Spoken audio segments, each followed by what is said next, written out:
fifth episode of this podcast. How are you doing, Philip? Philip, you're eating a lot of popcorns. Yes, I get, I, yeah. I'm doing great. Amazing intro. Really, yeah. So we released the third episode last week, and we recorded another the fourth last week as well. So we'll hopefully get all the episodes to you. So it will be in a continuous motion of episodes instead of some other type of release time. Say. We want to release one maybe once every week. Yeah, that would be nice. Yeah, that would be nice. We have two shout-outs today. Yes, we have Elias contacted me, a friend of mine, through Improv as well, and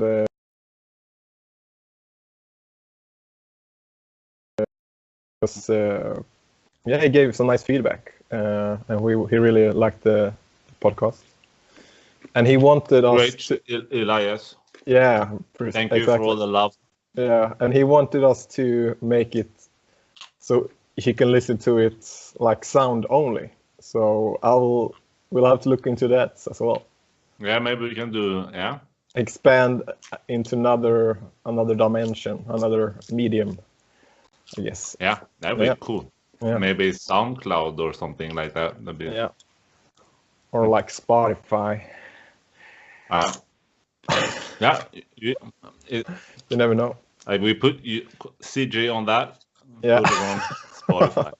Good. I'm down for it. Yeah, delegations. Yeah, that's good. Yeah. Or maybe just iTunes. Yeah, iTunes, or where you get podcasts. Yeah. You had a shout out as well. Yeah, the other shout out is to Marika. I think Marika. I don't know how to say that in English. Marika is her name in Swedish. Shout out to Marika. Gave us very nice comments, and she hadn't listened to that much yet. Maybe she listened to this. Good Marika. She just said keep on going. Keep on eating popcorns while you talk. Yeah. Or maybe that's a bad thing. Maybe you can't hear me when I do that. I don't know. This is new to me. This will be the OSRM video where you eating popcorn close to the mic. Could you do that? Yeah. Oh wow. Oh, that's heaven. Yeah. Yeah. So, okay. Yeah. Now go ahead. So what have you been up to, Philip? Well, what I have been up, I haven't since last week. I have. Well, I can't talk about this. I have. I don't know this English word. An exam coming up, but it's like is in Swedish you translate it to home exam. So you basically get a question and then you have to answer the questions, but you're at home, so you have all the books and stuff. So it's as a combination of like an essay or an exam, but I don't know but it's called an home exam. And I have this thing basically starting now or tomorrow. Then maybe I should stop with the podcast. Yeah, maybe. Yeah, probably. And then I was thinking or feeling that, let me see how I'll put this into words. Well, basically we were supposed to get the exam tomorrow, Tuesday. Today is Monday. So we were supposed to get it. But when we got it on Friday, so a few days ago, so because the teacher wanted to be nice. The problem for me with that was that then I was given the exam, so it's like I want to start doing this, but I couldn't because I had other plans. So then it's the feel, and then I realized that but I think this is not so common, but I think this is very common. I mean, but to have this feeling that I need to be doing something all the time. Like I have to be doing something. And now I have this exam. So then it's like, well, all the time when I'm not doing that exam, I could be doing that, which is sort of, I don't know, would release, because when I'm done with that exam, I think that's like my only problem in the world right now, this exam. And then so when I'm done with that, then I don't have any problems. So then I should just start doing it so it's over with, and then I'm free, which I know is not true.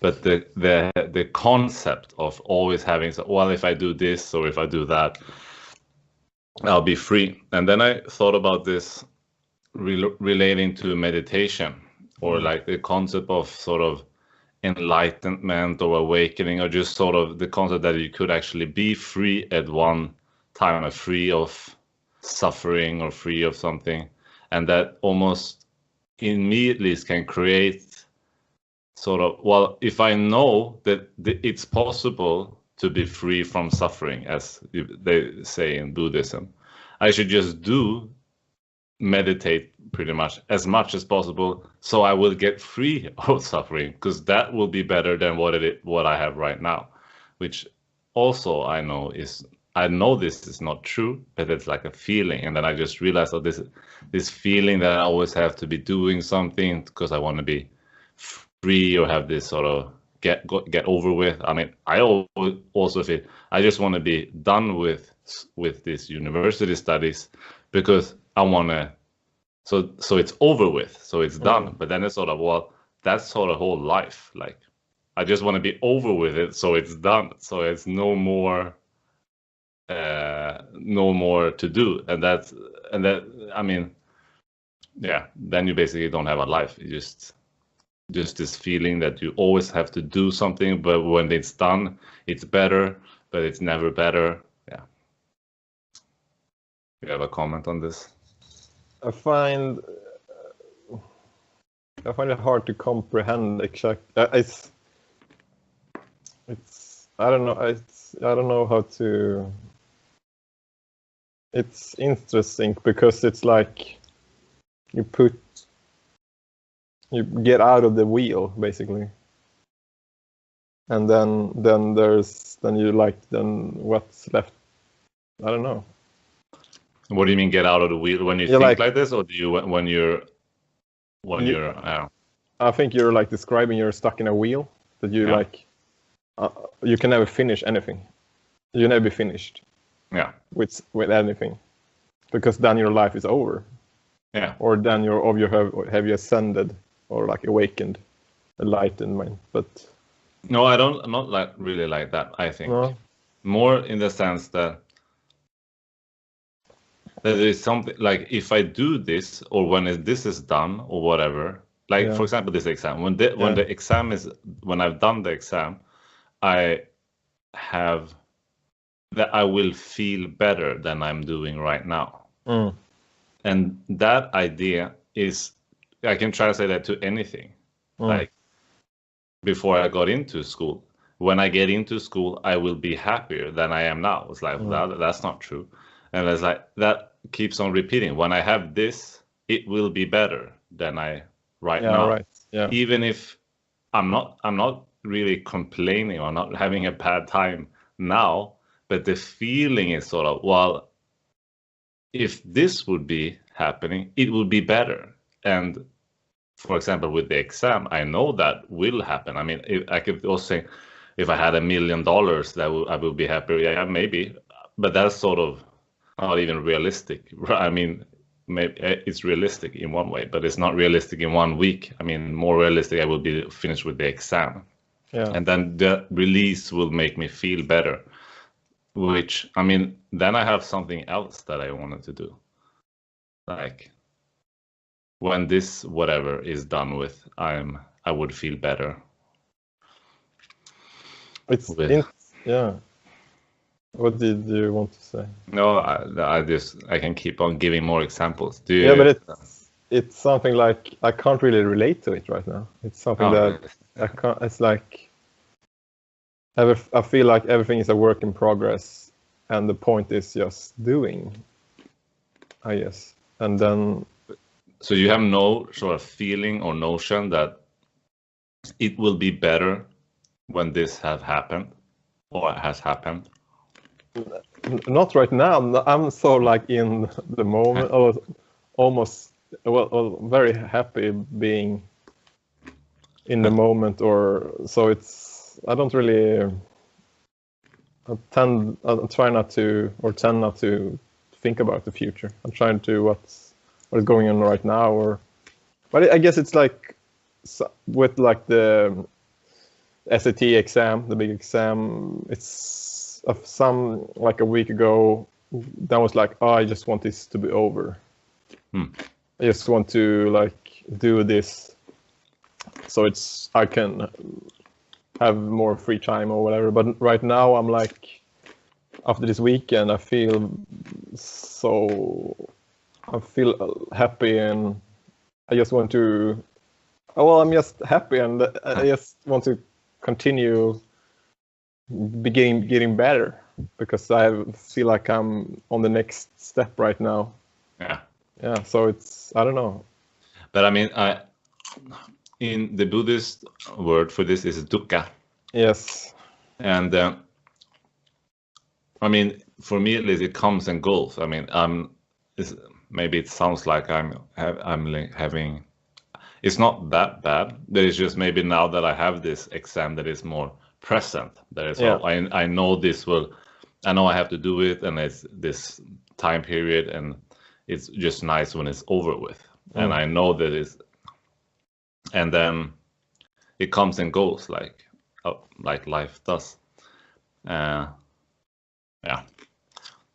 But nice that you're not, because maybe then it's the dukkha can be felt in various levels, maybe you can say. So for the SAT exam, maybe there's like a small, like a hint of dukkha that would be so, if it would be slightly better if this would be, I've already done the SATs and I had the grade I wanted, but maybe it's not like that for you. I don't know. It's actually interesting, because for the first, I will done it twice, but like this time I'm not so sure that it will happen this time. But it doesn't matter. I'm fine with that. For the first time, it's like whatever happens, and I'm okay with that, and it's a very nice feeling. It's almost like I don't want to even say it, because I will take away like the power in my ego, or my confidence saying it, that I emit it. But it's also like there's no resistance in this saying this. So it's very calm feeling. Nice. And, yeah. So how did you get there? What's the secret? I can't really say. I realized this like a couple of weeks ago, where I was feeling very good, and then I had like this, like we will release this the fourth episode, where we'll talk about more like hard feelings or tough feelings. Yeah. Like you'll listen to that hopefully. Yeah. And episode 4. Yeah. And but let me tell you what happened.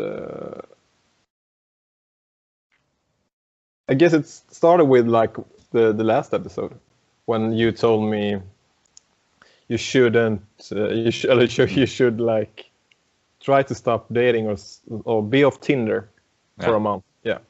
And the same like day, or the day I listened to the Russell Brand episode with Wim Hof.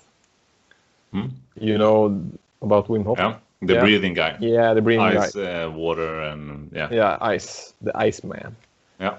And I was feeling low on the I wanted to like numb myself with like YouTube or watch something just to get my mind off something, or I felt like I wanted to cry. I was like between those emotions, and I wasn't really like close to the like releasing everything. So, but then I just let's do this because I downloaded his app and I did this breathing technique. Yeah, and then it was like calling up Wim himself, and he would told me that everything is all right. That was the feeling. That was the feeling, and it was like, you know, then I could release like the animosity or whatever I was feeling, and I could like go make dinner with stuff like that. But were you crying, or were you like? Or was it just like you felt the feelings more? Yeah, I got present? maybe teary-eyed, and that was like this release. That was like the this combined with like not be. I guess this with Wim Hof breathing exercise and not being on Tinder made me like being more in the present when I met people, or especially women. So like I think like it's paid off, or if it made an improvement in my, like I was more in the moment, so I could feel a lot more for like a woman I met, like just talk to her briefly. How did you meet her? Like through Tinder, or was it like were you talking at the time just like this random? Yeah, I went by my old where I studied philosophy, and I was and spoke to a friend there, and she was sitting there, and was like, yeah, felt really nice. So yeah, it made me feel good. Nice that it paid off so fast. I mean, I just said something. It was fun. Nice that it was that something I say actually, well, no, that it helped. Yeah, but there is something like it takes. Yeah, it made me more present, I guess, with people. And yeah, that's that. Do you know why? Do you know why this? I mean, you're just on Tinder, so it's not. I mean, but do you know why that like? Or do you think it's the Wim Hof, or do you think there is actually something to this Tinder thing? I guess I think so, because it feels like when I'm on Tinder and I have that app in my phone, that will make me put my attention there. Like this is gonna solve something. This is where I meet women, and so I don't have to interact with. It will be fine not interacting with them in that sort of space where I'm like coming on to them, or like release those, or like send those signals out, basically. So and so it's nice to feel a connection. Yeah. Yeah. So you feel is it like when having Tinder is like almost like a safety mechanism, like I have this, so I don't need to interact with this person or whatever, because I can always, you know, it's the teacher I've had now, she called it face to screen interaction, like that's or screen to screen interaction or whatever, like you don't need to have face to face interaction. Yeah, it's like I'm safe there. I don't have to. I can't make a fool of myself in the moment. Yeah, I guess that's what Tinder takes away. Yeah, it's a bit like this, among other things. Yeah, because and also like I want to, like, next time I see her, I want to like ask her out, basically. But maybe she's listening. So this person, you have a you date? can never know. You can never know. So Oh. yeah. So if you're listening, let's take a coffee, basically. Yeah. You can message me and or just grab a hold of me when we meet. So yeah. Maybe you get faster at cutting the previous episode, so we can release this sooner, so it doesn't have to go that's a few true. weeks. Yeah. That's nice. That was very nice. There was something else I can't remember, but it felt nice to feel a connection to somebody like that. Yeah. And but have then you kept on going with? Oh, sorry. No, what were we saying? Go ahead. Yeah, and then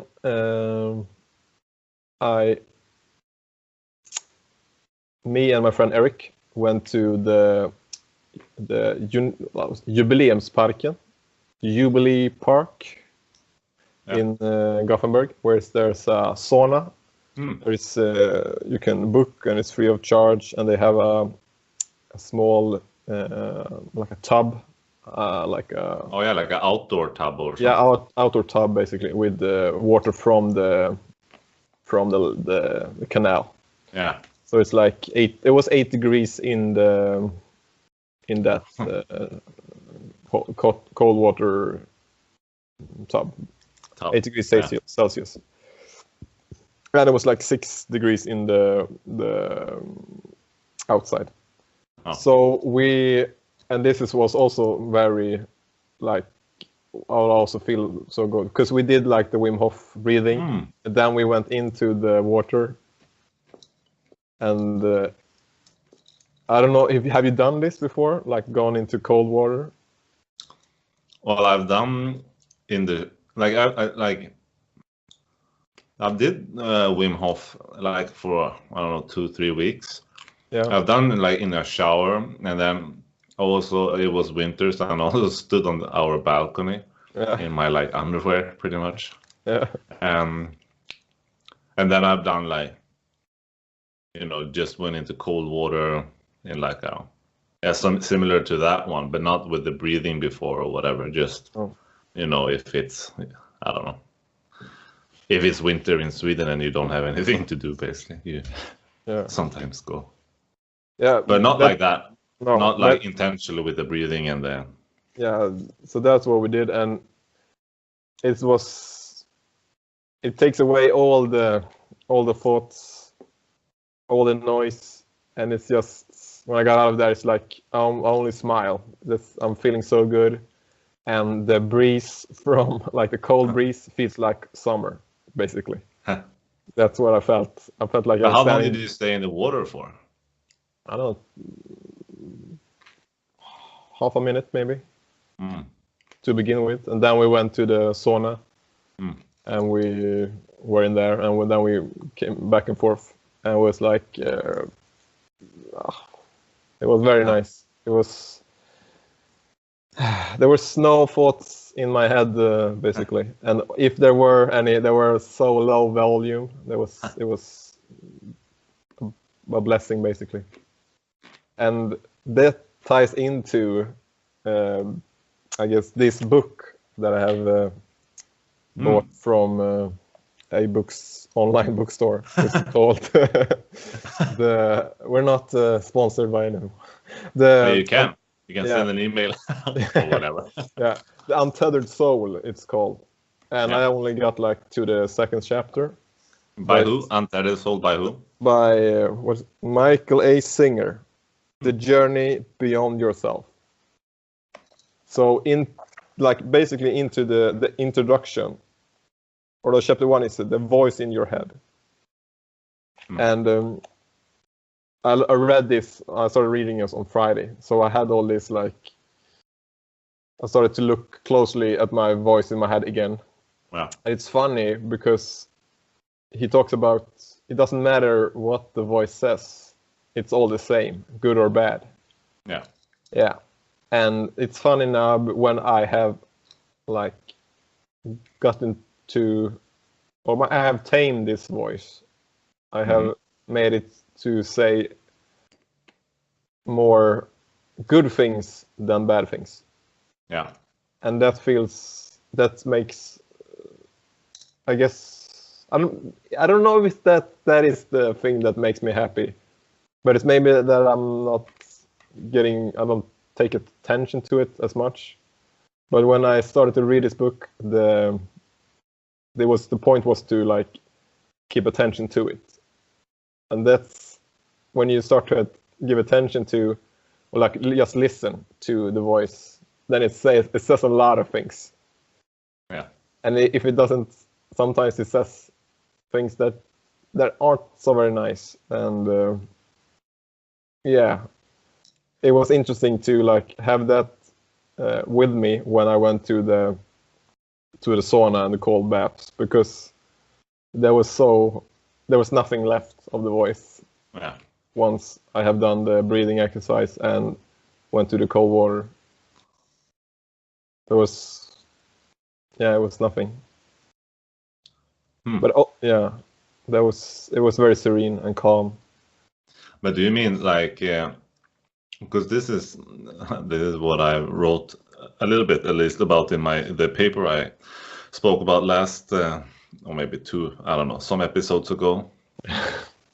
I mean, the like one big difference between more like Western psychology and Buddhism is that Western psychology pretty much you still work with this voice. Basically, you want to change it. You want to make it different, like a different story. Basically, you want to make it maybe more positive or whatever.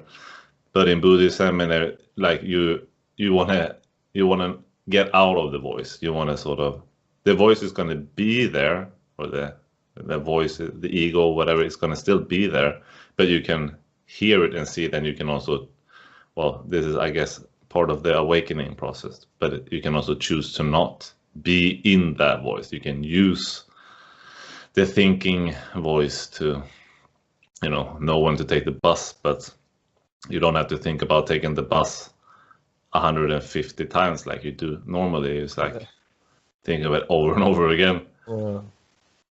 But yeah, because that was the part that I got a bit like, okay, I shouldn't listen to this voice. But what if when I'm doing the math quiz on the big exam, shouldn't I use this voice then? That was like a hard time figuring that out. Like when I read the chapter. But it's exactly like you describe it. It doesn't. It's still just, you can use it as a tool for when you're supposed to solve problems that are like you want to solve, but the realization should still be that you can never solve a problem like in your head, basically, with another person, where you feel like, or your feelings, if you're angry or you have anxieties or you have some type of feeling, you can never solve it in your head. You can only solve it by being in the moment, basically. And that's a big takeaway. Just realizing that there's no point in going it over and over again, like you said, with taking the bus, because it will, maybe it comes to a good conclusion that you think that the voice thinks is good, or it doesn't, but it doesn't matter, because if you just can be present once, then you'll see the answer and you know what to do. One interesting thing about this, because I have started again to do to be in a meditation group, basically, like with a teacher. Yeah. And he's talked about noting, and noting, just to explain it shortly, is basically that you put a label on your experience all the time, or not all the time, but with some interval. And let's say, and it's a way to be present, basically. So he said this, like I said, that I don't have that much time to meditate anymore because I have a daughter, and it takes up a lot of time.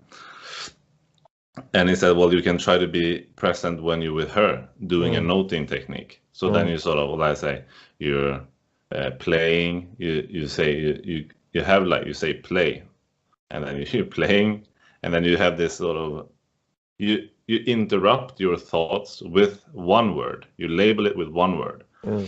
And I've started doing this like more and more in my daily life as well. So like every day I take her for a walk and she sleeps, and then I usually listen to podcast or whatever, but now I try not to do like anything. So I just sort of just feel my feet basically, and then I just say feeling, and then I keep on walking. And then what's fascinating is you say feeling, and then it sort of, my mind goes blank for a few seconds, and then I might start thinking or whatever, something happened, and then I can either say like think or whatever, or I just say feel. I just connect to something that is happening in the moment. For if I'm walking, I can feel my feet all the time. So then I just connect to them and I say feel, and then it's blank again.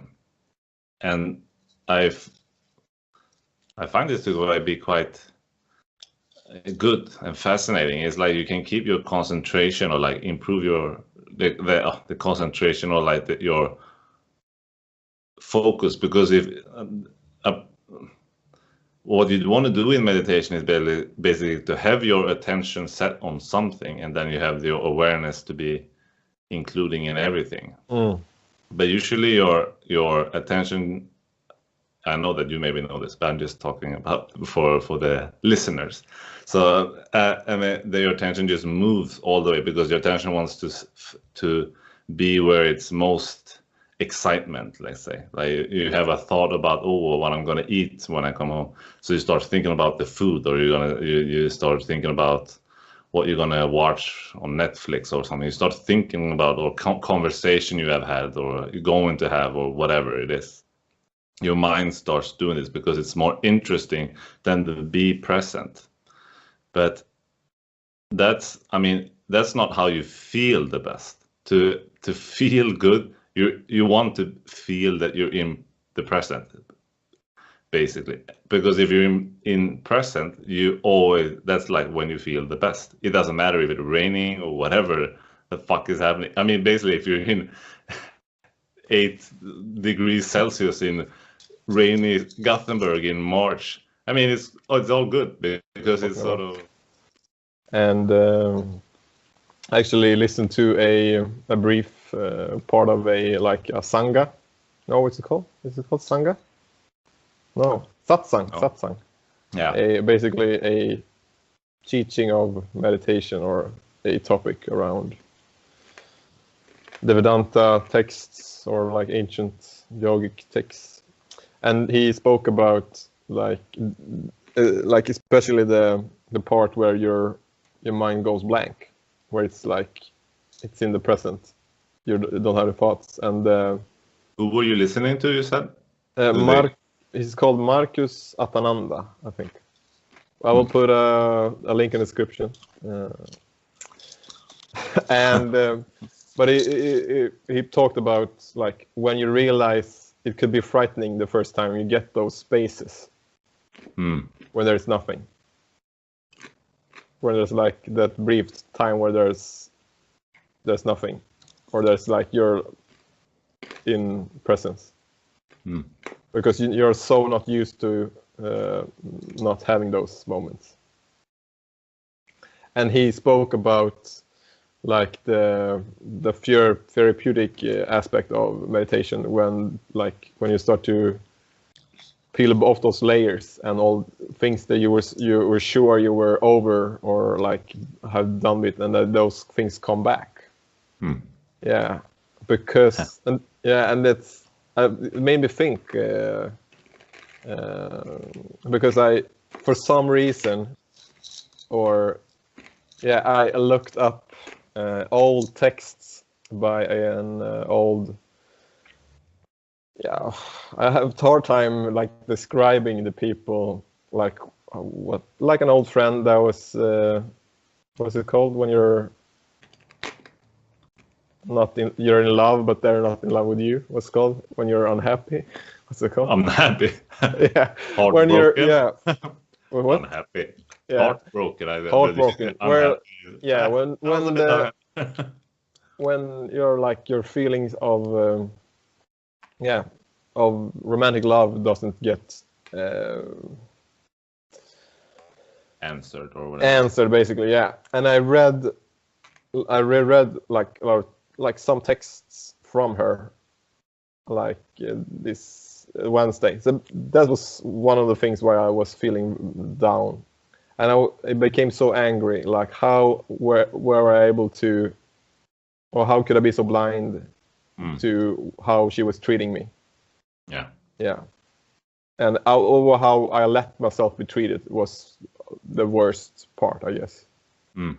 And it's funny because last time I read those text messages when I like really like realized like what she was doing, or what that I've been like keeping this off, basically keeping all, like whenever I was in a relationship or started dating somebody, I was always keeping a space for her, basically.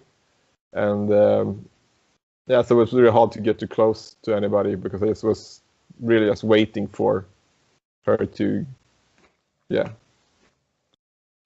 Anyway, what were you waiting for?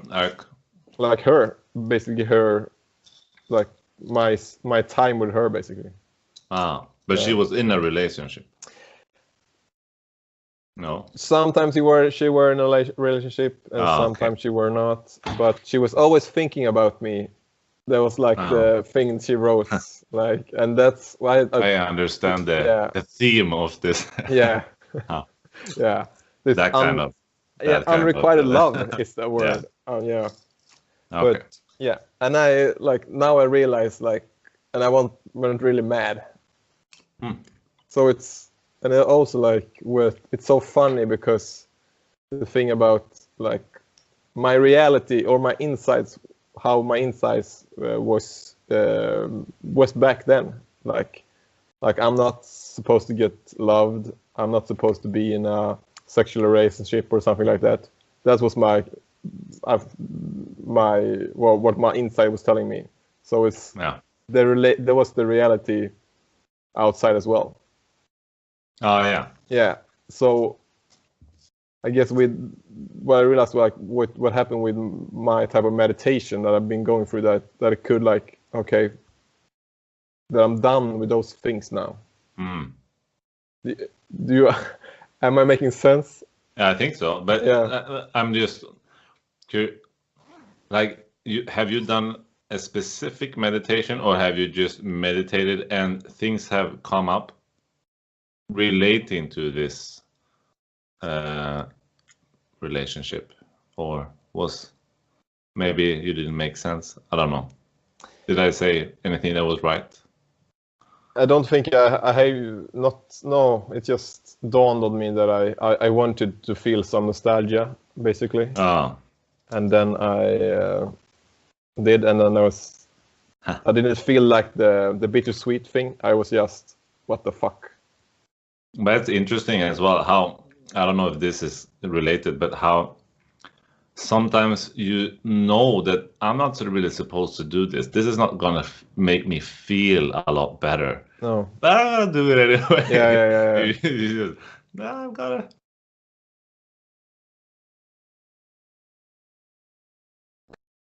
And it's just, that didn't feel that good. No. And now I'm feeling worse than I did before. Yeah, but I think it was like I picked myself up from it, and that made all the difference. Because you grew from that experience. Definitely, because now I'm back to like, I can't be in those wounds. I can't be in that, like, I'm angry at somebody. Now I'm back to like, okay, whatever happened, and I'm grateful for for all the lessons and all the things that I've learned. Yeah, and that's such I feel so blessed when I'm in that space that it doesn't matter. And I guess, I mean, I don't know if this is related, but it's, I mean, when you learn from an experience, it's, I mean, then the experience is worth it, even whatever, no matter what you've sort of been through. I mean, maybe not whatever, but you grow from it basically. I mean, if you work through it and then not get stuck in that place, it's kind of worth it basically. I mean, I've said I don't know if I said this on this podcast, but my father died when I was 19. And I mean, it's not like I want that. Oh, that was a good thing that happened or whatever. If I could have changed, obviously, I still wanted him to be alive today. But now that's not the case, and I can see how my life have changed dramatically since then, and maybe it wouldn't have happened if he were still alive. I mean, probably it wouldn't, because there was so much related to that, to his death that changed the way I was. I mean, both good. I mean, first probably not so good for a few years, but then now I'm much better off, I find. So, yeah, I mean, that's how life works pretty much. But I think I've learned from that experience, and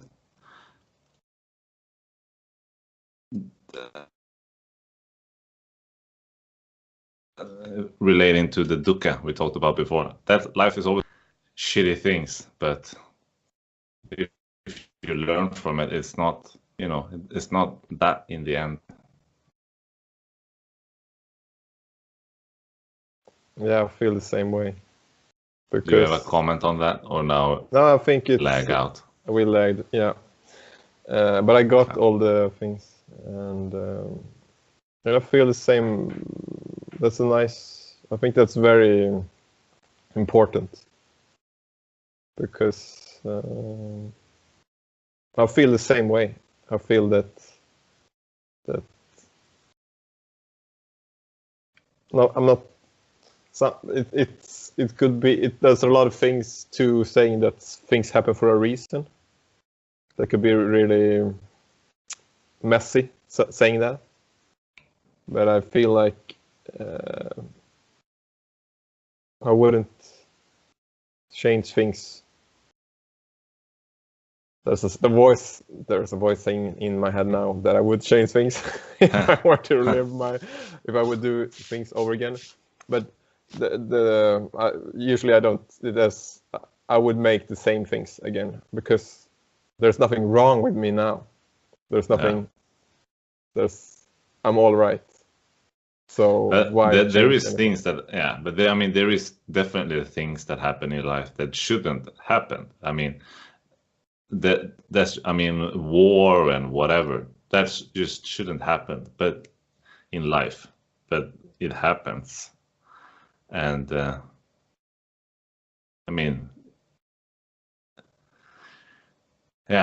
only thing you can do is to grow from it, or to do something with it. I mean,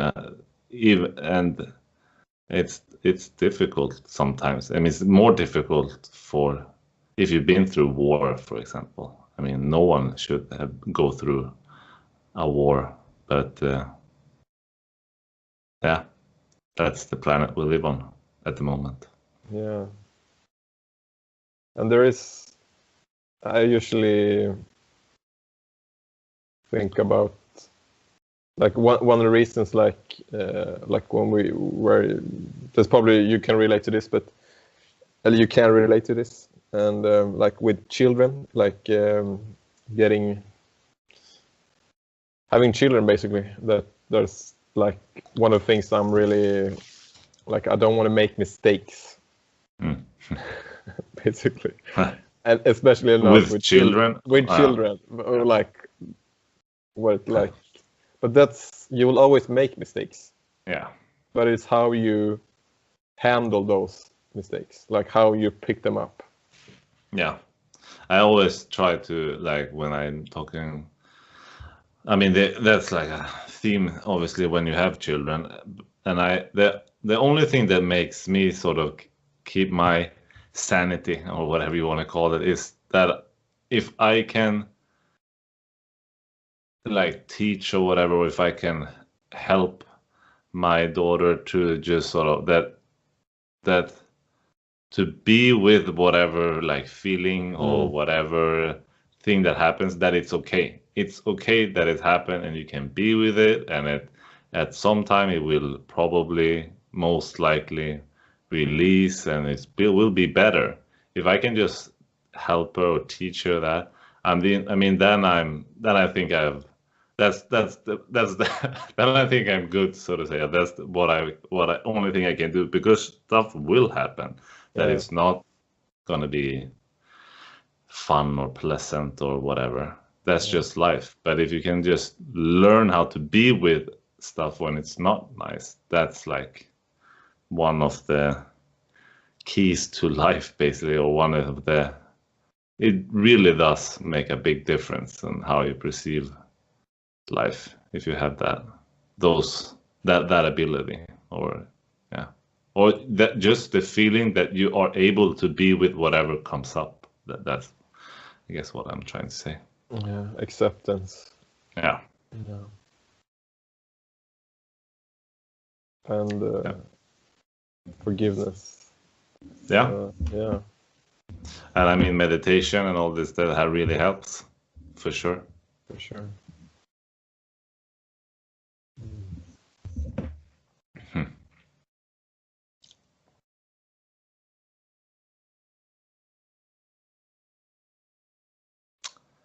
Yeah. Yeah. Should we take a break? Yeah, I think 1 week break. Yeah, feels like we're done. Yeah. Yeah. Should I do the outro? Yeah, you do the outro. Or do you feel? Yeah. Okay, so thank you everyone for listening. Maybe I don't know if this was well, we gave you a lot to think about. If you have any questions, we can dive deeper into them next week. Thank you everyone for listening. Comment, like, do all these things. Do whatever you want, basically. Just have a good life. Keep on living. Yeah. Smile a lot. Smile. Yeah. Say nice thing to someone, and I don't know, eat more fruits. Take care. Peace out.